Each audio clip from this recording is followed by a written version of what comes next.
Պարոն վարչապետ, դուք շաբաթվա սկզբին ընդունեցիք պետքարտուղարի տեղակալին,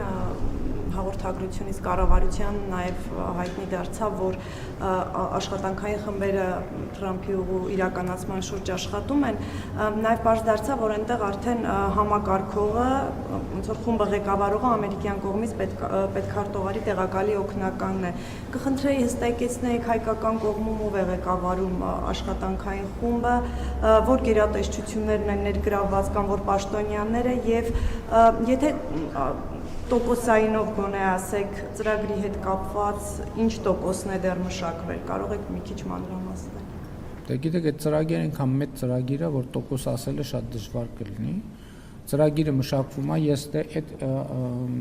չգիտեմ առիթ ունեցել եք ներկա գտնվելու կամ տեսնելու քաղաքացիական պայմանագիր կուսակցության եւ Կոնրադ Ադենաուեր հիմնադրամի միջոցառումը, ես այնտեղ ըստ էության ասել եմ, դա մի շաբաթ առաջ էր, չէ՞, ոնց որ նկատի ունեմ, ես մի շաբաթվա ընթացքում տենց նոր բուրըն իրադարձություններ տեղի չեր ունեցել եւ ինչ որ կա, ամեն ինչ այդ շրջանակում է եւ աշխատանքային խումբ ասածը ինքը շատ նեղ աշխատանքային խմբի մասին կարող է լինել, որովհետեւ արտաքին գործերի նախարարությունում կա իր պատասխանատուն, բայց դա ավելի լայն համատեքստի հարց է, տրանսպորտային ենթակառուցվածքներ եւ այլն, եւ մեր մոտ նաեւ աշխատանքային որոշակի տրամաբանություն կա, որը փոխվարչապետի մակարդակով համակարգում կա եւ կա արտաքին գործերի նախարարի տեղակալի մակարդակով, որը ամերիկյան գործընկերների հետ աշխատում է Վահան Կոստանյանը, իսկ ավելի լայն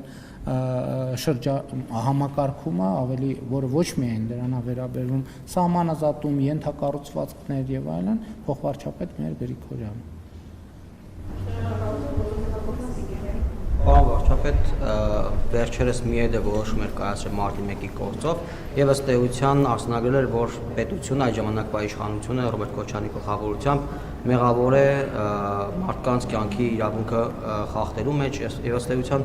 չի ապահովել մարդկանց կյանքի իրավունքը, դեռ հակառակը, ու այդ թեմայով լսումներ տեղի ունեցան ազգային ժողովում 2 օր առաջ, որին հակից որևէ մարդ ներկա չէր, պարոն վարչապետ։ Չնայած մենք գիտենք, որ տարիներ շարունակ այդ թեման այն թեման է եղել, որ ՀԱԿ-ը շատ կոպիտ ասած մոնոպոլացրել է եւ անընդհատ ինքը ներկա է եղել բոլոր միջոցառումներին, ինքն է գլխավորել այդ միջոցառումները, բայց այս անգամ չկային իրենք ազգային ժողովում, ձեր գործընկերների կամ նախկին գործընկերների ներկա չլինելը ինչպես կբնութագրեք։ Դե ներկա չլինելը արդեն բնութագրում է, այլ ես ինչ բնութագրեմ։ Չեմ բնութագրի թողելով ոչ էլ կմեկնաբանեմ, էլ ինչ կա մեկնաբանելու, այդ ներկա չլինելը արդեն եւ գնահատական է, եւ մեկնաբանություն է, եւ ամեն ինչ է։ Ցանկություն չունեմ մեկնաբանել։